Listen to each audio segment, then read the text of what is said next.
अवनी में कहिए नीरा, ऐसे घट घट आत्म पीरा, जैसे मेहंदी लाल कहिए, गुरु मिले तो सहज मिलीजे। अवनी कहते हैं पृथ्वी, यूं अवनी में कहिए नीरा, नीर नाम पानी, जल। जल कहाँ है? पृथ्वी में, जमीन में, नीचे। यूं अवनी में कहिए नीरा, और ऐसे घट घट आत्म पीरा। ऐसे ही सब घट में ये आत्मा रूपी परमात्मा विराजमान है।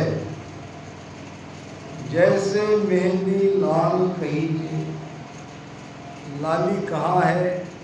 मेहंदी। गुरु मिले तो इस सहज मिलीजे। अब इतना नजदीक होने पर भी हमें उसका आभास तक नहीं है। इसका कारण है हम सदगुरु के शरण में नहीं गए। सदगुरु के शरण में जाने पर सहज में, यानी जो सहज श्वासा आती है जाती है, उसमें ध्यान लगाने से सहज में उस परमात्मा को हम पा सकते हैं। अच्छा, परमात्मा को पाना है कि नहीं है? भगवान गौतम को किसी श्रावक ने पूछा था, जब वो 12 साल की ध्यान साधना पूरी करके आए और कहा कि आपने 12 साल में ध्यान करके क्या पाया? भगवान बुद्ध ने कहा, मैंने पाया तो कुछ नहीं।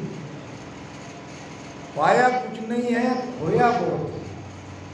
पाया कुछ नहीं है, खोया बहुत है। सवाल हमारे लिए भी है, तो परमात्मा को पाना है।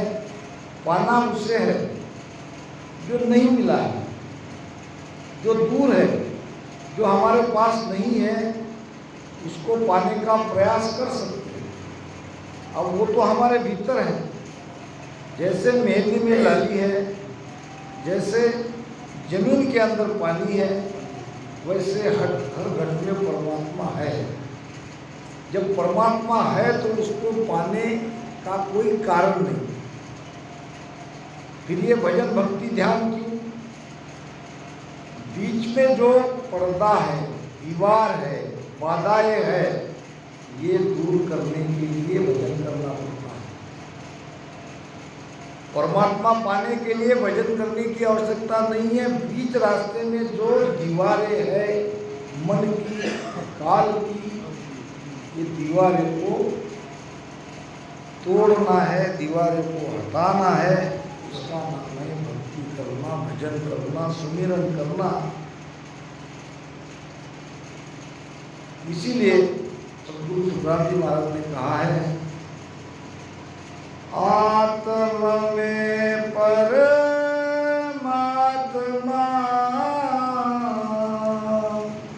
आगत लगे न कोय।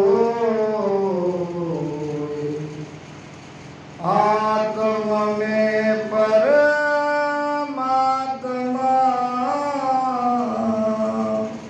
आगत लगे न कोय। भरम कर्म में जुगबंदिया मुगत कहाँ से हो, मुगत कहाँ से हो। क्या कह रहे महाराज? आत्म में परमात्मा, परमात्मा हमारी आत्मा में ही है, मगर इसकी गति जगत लग नहीं है। जगत बिचारी क्या करे, तुझ गत लखी न आए। अब जगत का भी क्या दोष, जब कोई उसकी गति को लग ही नहीं पा रहे हैं, तो जिसके मन में जैसा है, जिसको जैसा ज्ञान मिला, जिसको जैसा गुरु मिला, जिसके घर में जैसी परंपरा है, वैसी भक्ति कर रहे हैं।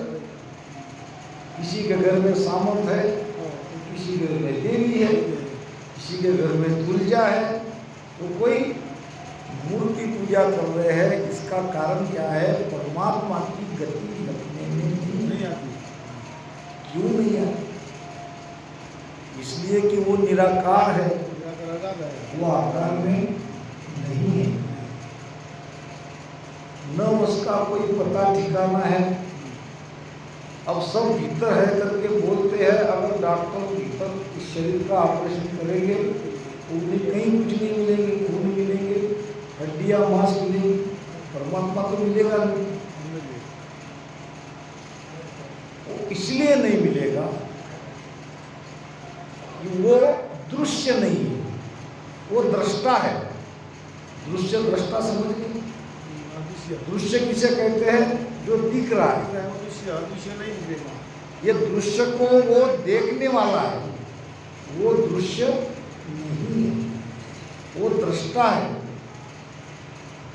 हम कहते हैं कि हमारी आँख देख रही है, आँख नहीं देख रही है, आँख के द्वारा वो देख रहा है, इसलिए वो लखने में नहीं आ रहा है। उसकी गति जगत जान नहीं पा रहे हैं, इसीलिए महाराज भी जगत की बाजू ले रहे हैं। जगत बिचारी क्या करे, तो जगत लखी ना है। देह स्थूल न स्थूल के घर गावन काया। देह स्थूल न स्थूल के घर गावन काया। किस विध मेला कीजिए त्रिभुवन पतराया। किस विध मेला कीजिए त्रिभुवन पतराया। ऐसा भेव बताव जो सिमरत गुरु मेरा। राम मिलो इन देह में पाटो विसजेरा। ऐसा भेव बतावनु। महाराज फरमाते हैं, देह स्थूल ना स्थूल, उसको देह नहीं है, वो स्थूल काया में, स्थूल काया से परे है तो वो स्थूल में, मगर वो निराकार है। और ये स्थूल काया जो दिखती है वो आकार है, आकार माया है, निराकार ब्रह्म है। अगर परमात्मा को काया रहती, परमात्मा दिखाई देते, तो मनुष्य उसे ढूंढ लेते, चाहे वो कहीं भी क्यों न रहो। क्योंकि मनुष्य का दिमाग बहुत तेज है। यहाँ आके सब, यहाँ तक की खोज सब करते हैं, यहाँ आके सारी खोज मिट जाती है। परमात्मा के अलावा जगत ने सब आविष्कार किया है, सबकी खोज करी है, मगर ये नहीं कर सकते ये है कहाँ, ये है कैसा, और कैसे भीतर आता है और कैसे भीतर बाहर जाता है। देह स्थूल ना स्थूल के घर गावन काया। और किस विध मेला कीजिए त्रिभुवन पत्र आया। अब उसे कैसे मिले, क्या है उसका उपाय? उसका उपाय संतों ने बताया। क्या उपाय है? बीच रास्ते में जो बाधाएं हैं वो दूर करो। आपको पाना नहीं है, आप सब परमात्मा हम पाए हुए ही है, हमारे भीतर है, वो हमसे कहीं दूर गया नहीं है। बीच की बाधाएं दूर करने का नाम ही भक्ति है। महाराज फरमाते हैं कि सविद मिलिए वो राम आड़ा मेरी अपार, कि सविद मिलिए वो राम आड़ा मेरी अपार, जब चालो हर मिलन को ले बीचे मार, कि सविद मिलिए वो राम आड़ा मेरी अपार, जब चालो हर मिलन को ले बीचे मार,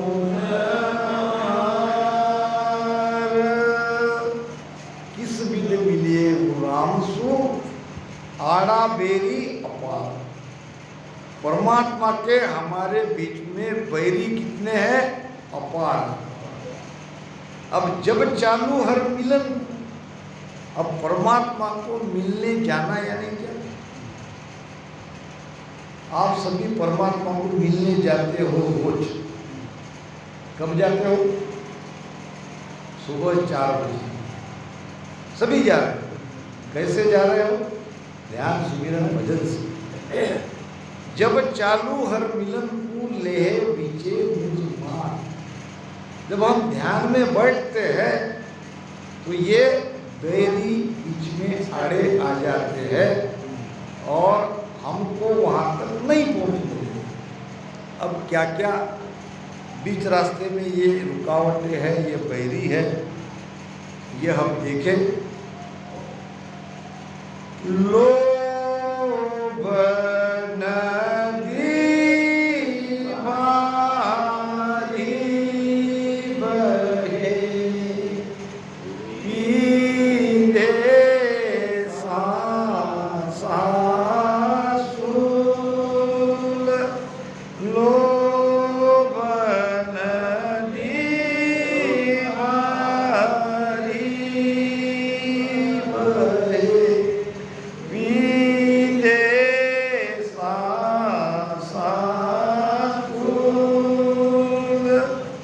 पाँच पुरायत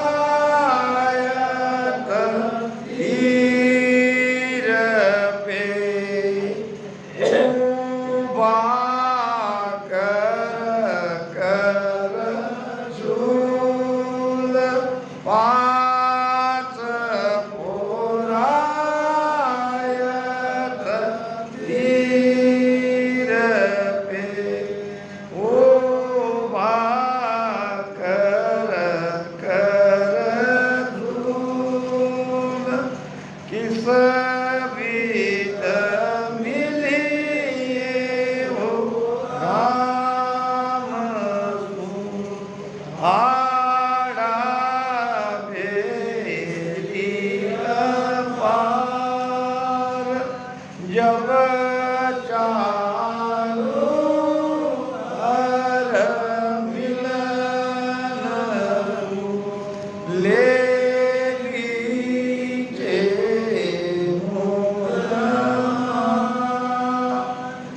साहब कहते हैं, काम तजे तो क्रोध न जाई, क्रोध तजे तो लोभा, लोभ तजे तो अहंकार न जाई, मान बड़ाई शोभा। क्या क्या छोड़ोगे? काम को छोड़ोगे, काम छूट जाएगा तो लोभ आड़ा आ जाएगा। अब लोभ को छोड़ोगे तो अहंकार आड़ा आता है, अहंकार छोड़ोगे तो मान बढ़ाई ईर्ष्या। यही है हमारे बहिरी। लोभ नदी भारी बहे। लोभ कितना है? अपार भारी नदी के जैसा बह रहा है। लोभ की नदी बह रही है। प्राणियों में इतना लोभ नहीं है कि लोभ मनुष्य में ही जाए। कहते हैं कि एक कोई भक्त समुद्र देवता की भक्ति कर रहा और समुद्र देवता की भक्ति करने पर 6 महीने बाद समुद्र देवता प्रसन्न हो गए। प्रसन्न होने पर आकाशवाणी हुई। समुद्र देवता ने कहा, बेटा मैं तुम्हें एक शंख दे रही हूँ। क्या दे रही हूँ? शंख। तुम्हारी भक्ति से मैं प्रसन्न हो गया हूँ और ये तुम शंख लो, इसे घर ले जाओ, पूजा घर में रखो, रोज सुबह नहा धो के दिया बत्ती करो, पूजा करो, फूल चढ़ाओ, आपको वहाँ 5 रुपये मिलेंगे। कितने? बिना कुछ किए रोज। अब ये लेके गया शंख, जैसे कहा वैसे रखा। रात में सोच रहा था, आकाशवाणी तो हुई है, देखते हैं पैसे रखती कि नहीं रखती, रखती कि नहीं रखती। और सुबह उठ के नहाने धोने के बाद पूजा करी, फूल चढ़ाए, दिया बत्ती लगाई, तो सचमुच वहाँ 5 रुपये पड़े हुए, जेब में डाल दिया। अब रोज यही सिलसिला चलता रहा, बिना कुछ किए रोज के 5 रुपये। उस जमाने में 5 रुपये की कितनी कीमत हो? 1 पैसे की बहुत कीमत होती।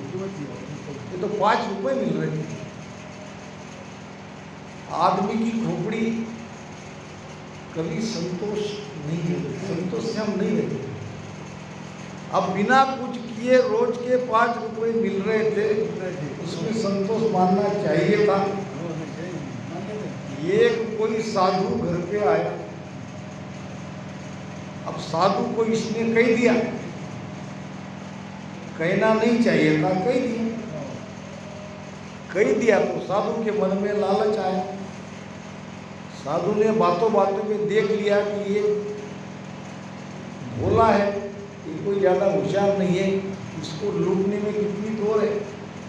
साधु ने अपने झोली में से बड़ा शंख निकाला और कहा कि तुम्हारे छोटे शंख से कितने रुपए में निकलते हैं? 5 रुपये।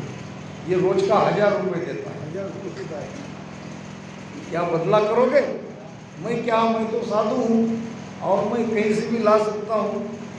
मुझे तुम पर दया आती है, 5 रुपये में क्या होगा? ये तुम्हारा 5 रुपये वाला मुझे दे दो और मेरा 1000 रुपये वाला तुम ले लो। अब लोभवश उस आदमी ने 1000 रुपये के लालच में रोज के जो 5 रुपये मिल रहे थे वो गंवा दी। वो दे दिया। दूसरे दिन बड़ा शंख रखा, सुबह उठ के नहा धो के दिया बत्ती करके फूल चढ़ाए और खड़ा रहा आग बुझ के। 1000 रुपये मिलने के लालच में 1000 क्या वो 5 रुपये मिलते थे वो भी चले गए, ये भी गई वो भी। तो लोभ आदमी को खाया। लोभ नदी भारी बहे, पींदे सांसा सुन, सांसा यानी फिकर, सोच फिकर, मेरा कैसा होगा, मेरा क्या होगा। मनुष्य बहुत सोचता है, अपने हित के बारे में सोचता है, मगर अपना हित कहाँ है, हित किसमें है, ये उसको पता है। वो अपने आप को शरीर ही मानता है, शरीर के बारे में ही सोचता है, शरीर के सुख दुख के बारे में ही वो रात दिन मेहनत करता है, मगर सच्चा सुख कहाँ है, सच्चा आनंद कहाँ है, इसका उसे पता नहीं है। संतों ने कहा है, हमारे मराठी संतों ने, आपुलिया हिता असे जो जागता, धन्य तया किया माता पिता। अपना हित, अपना हित यानी क्या हित, इस शरीर छूटने के बाद हमारी आत्मा का क्या होगा। ये मृत्यु लोक में हम आए हैं, यहाँ से तो हमको एक दिन जाना है, जा रहे हमारे सामने। कर्म बांधो बेटो है पत में, चालो चालो कर्म बांधो बेटो है पत में, चालो चालो काल सिराणे यम खड़ो है, काल सिराणे यम खड़ो है, जो संग छाया जोय, जो संग छाया जोय। काल कैसे हमारे साथ, हमारी छाया के जैसे, हम जहाँ जहाँ जाते हैं वहाँ वहाँ हमारी छाया हमारे साथ रहती है, इसी प्रकार ये काल हमारे साथ है। हम सभी कर्म को बांध कर, कर्म की गठड़ी बांध कर मृत्यु के रास्ते पे बैठे। नंबर कभी भी लग सकता है, और हम सुन रहे हैं चालो चालो। चालो चालो का मतलब क्या, यहाँ का फलाना आदमी चला गया, वहाँ की माता जी चली गई, ये क्या है, चालो चालो। इसका लड़का गया, उसकी बेटी गई, सब हम सुन रहे कि नहीं। कर्म बांधो बेटो है पत में, चालो चालो होए, काल सिराने जम खड़ो है, तू संग छाया जोय। तो अब सच्ची होशियारी क्या है, सच्चा हित क्या है, मरने के बाद हमारा क्या होगा, मृत्यु के बाद हम कहाँ जाएंगे। क्योंकि चार ही जगह से एक जीव आता है और चार ही जगह ये जीव जाता है। अब जहाँ पर जा रहे हैं, वहाँ की जिस देश में हम जाएंगे वहाँ की व्यवस्था क्या है, ये समझना हमारा काम। एक तो कर्मी जीव है, जो पाप करते हैं वो जाएंगे अगति में, जिसकी अचानक मृत्यु होती है वो भी जाते हैं अगति में, वो प्रेत बनते हैं। जो पुण्य करते हैं, दान पुण्य करते हैं, उसकी होगी गति। और जो भगवान विष्णु की भक्ति करते हैं वो जाएंगे वैकुंठ में, उसको कहते हैं मुक्ति। और जो सांसों सांस में राम भजन कर रहे हैं वो जाएंगे मोक्ष। अब हम मोक्ष का रास्ता हमने क्यों पकड़ा है, हमको अगति में नहीं जाना है। गति यानी स्वर्ग भी हमें नहीं चाहिए, क्योंकि स्वर्ग का सुख कैसा है, स्वर्ग का सुख है बैंक में पैसे डालने जैसा। लाख, 2 लाख, 5 लाख, 10 लाख हमने बैंक में डाल दिए, और फिर 10-10 हज़ार, 20-20 हज़ार, 50-50 हज़ार से जैसे हमको काम पड़ा, वैसे हमने विड्रॉल कर करके निकाल लिए, अपना काम करते गए। जब तक हमको पैसा हमारा बैंक में है तब तक हमको बराबर मिलता रहा, हमें वो पैसे का सुख बराबर मिलता रहा। और ये हमने देखा नहीं अभी तक हमने कितने पैसे निकाले। फिर एक दिन विड्रॉल स्लिप भरने के बाद बैंक मैनेजर बुलाता है और कहता है भाई तुम्हारे अकाउंट में पैसा खत्म हो गया, अब तुम पैसा निकाल नहीं सकती, ये लो तुम्हारा पासबुक, ये लो तुम्हारी स्लिप। ठीक ऐसा ही स्वर्ग का सुख है। जितना हमारा पुण्य का संचय है उतना वहाँ पे हमें सुख मिलेगा। उसके बाद जो भी हमारे बुरे कर्म हैं, आदमी दोनों प्रकार के कर्म तो करता ही है, कर्म तो होते ही है, अच्छे भी होते हैं तो बुरे भी होते हैं। अच्छे को भुगतने के बाद बुरे के लिए नरक में डाल दिया जाता है। तो हमको गति भी नहीं चाहिए, यानी हम दान पुण्य करके स्वर्ग में भी हमको जाना नहीं है। अब रही तीसरा वैकुंठ, भगवान विष्णु के लोक में जाना। तो महाराज कहते हैं जब वो काल विष्णु को ढाए, साकर धनी गर्भ में आवे। काल विष्णु भगवान को भी छोड़ता नहीं। जब वो काल विष्णु को ढावे, ढावे नाम उसको भी मिटा दिया, उसको भी अपने बस में कर लिया। तो चाकर धनी गर्भ में आवे। चाकर विष्णु भगवान की भक्ति करने वाले और धनी है भगवान विष्णु स्वयं, ये दोनों गर्भ में आते हैं। तो हमको अगति भी नहीं चाहिए। फिर मोक्ष, मोक्ष है बंधन से मुक्त होना। मोक्ष का अर्थ क्या है? बंधन से मुक्त। बंधन से मुक्त होने का मतलब क्या है? ये जो जीव के बच्चे ये माया का बंधन लगा है, इस माया के बंधन को काटना और धीरे धीरे धीरे एक एक बंधन छोड़ के मुक्त हो जाना, यह है मोक्ष का रास्ता। तो पहली बाधा आती है लोभ की। लोभ नदी भारी बहे। एक राजा के यहाँ एक साधु आया भिक्षा मांगने के लिए। राजा ने कहा क्या चाहिए भिक्षे में? साधु ने कहा जो भी आप देना चाहो दे दो, मगर ये मेरा भिक्षा पात्र भरना चाहिए। भिक्षा पात्र इतना छोटा ही तो था। खजांची को बुलाया कि भाई सुवर्ण मुद्रा से इसका भिक्षा पात्र भर दो। भिक्षा पात्र था छोटा सा।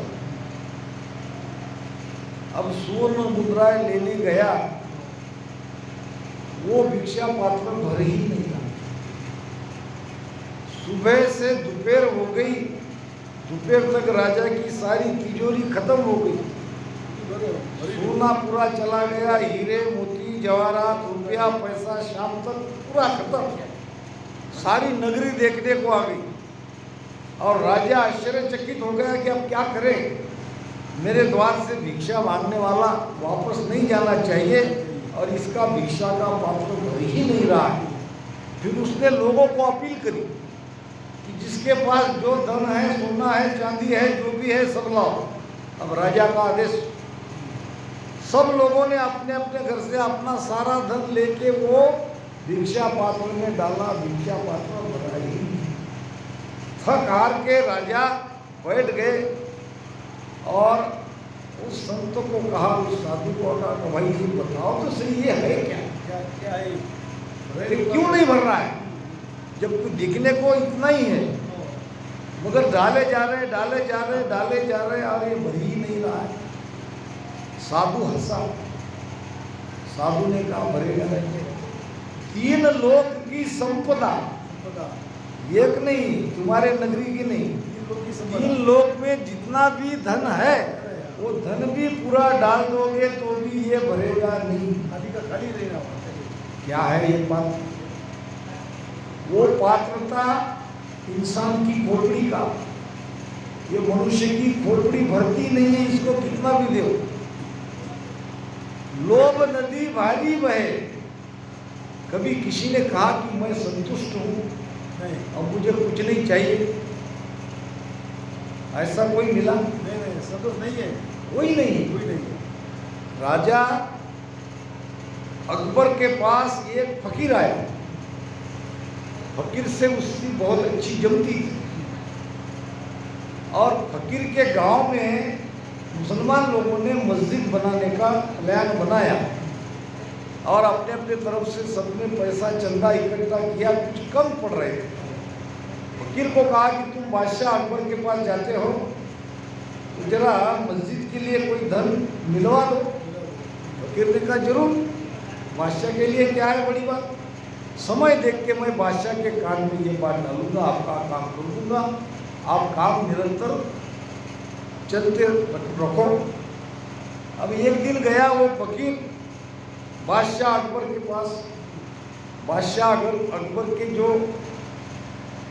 महल था वहाँ तक ये फकीर की पहुँच थी, बेरोक टोक वहाँ तक जा सकते थे। तो बादशाह अकबर के महल में एक छोटी सी मस्जिद थी, और मस्जिद के सामने बादशाह अकबर नमाज पढ़ रहा था। नमाज पढ़ के अल्लाह को मांग रहा था, अल्लाह बरकत दो, अल्लाह मेरे राज को बढ़ाओ, अल्लाह मुझे दुनिया की सारी दौलत मिल जाए। अब वो अपने लिए मांग रहा था, ये फकीर लोगों के लिए मस्जिद को चंदा मांगने के लिए गया था। और उसने देखा यहाँ तो अलग ही बात है, मांगने वाले के पास मैं मांगने जा रहा हूँ, मांगने वाला कभी देगा नहीं।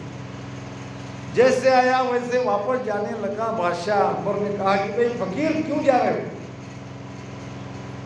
अरे आए हो तो बैठो, बताओ कोई काम हो तो, कोई मेरे लायक बताओ। फकीर ने कहा काम तो था, आया तो था एक बहुत ही महत्वपूर्ण काम के लिए, मगर अब वो बात छोड़ो। अरे भाई बताओ क्या काम है? तुम बादशाह अकबर के पास आए हो, यहाँ कोई खाली मायूस नहीं जा सकता, बताओ। नहीं नहीं, आया तो था मैं, मगर अब वो कहूँ कि नहीं कहूँ, अरे बताओ क्या है? क्या है? तो मैं चंदा मांगने आया था मस्जिद के लिए। फिर मांगो, जितना चाहिए जितना ले जाओ, अभी बुलाता हूँ मैं खजान जी को। नहीं नहीं, मैंने मांगने का विचार ही त्याग दिया, क्योंकि तुम स्वयं मांग रहे थे। अब तुम मांग रहे थे तो मांगने वाले से मैं क्या मांगू? राजा महाराजा सब एक समान है, सबके अंदर लोभ है। ये लोभ रूपी नदी बहुत जोरदार बह रही है, और संशय रूपी सूल, सूल कहते कांटा, कांटा, हाँ ये कांटा, हाँ, तो वो दर्द हो रहा है। ये सूल, संशय रूपी सूल हमें पैर में वो चुभ रहा है, उसका वो दर्द हो रहा है। 5 पुरायत कीर। अब ये 5 पुरायत क्या है? यह है 5 विषय। लोभ नदी है, और नदी के तट पर ये 5 विषय अपनी अपनी तरफ हमको खींच रहे हैं, अपना अपना भोग हमको मांग रहे हैं। आँख कहती है कि मुझे देखने का सुख दो, कान कहता है कि मुझे सुनने का सुख दो, नाक कहती है मुझे सुनना है, रसना कहती है मुझे स्वाद चाहिए, और त्वचा कहती है मुझे स्पर्श सुख चाहिए। ये अपनी अपनी ओर खींच रहे हैं। पहले लोभ बड़ा है, और उसमें सोच फिकिर ज़्यादा है, और ये 5 हमारे विषय अपना अपना, ये इंद्रिया अपना अपना भोग मांग रही है। परमात्मा के आड़े ये आ रहे हैं, कैसे मिलेंगे राम जी से? ये बीच में सारी बाधाएं है। ये बाधाएं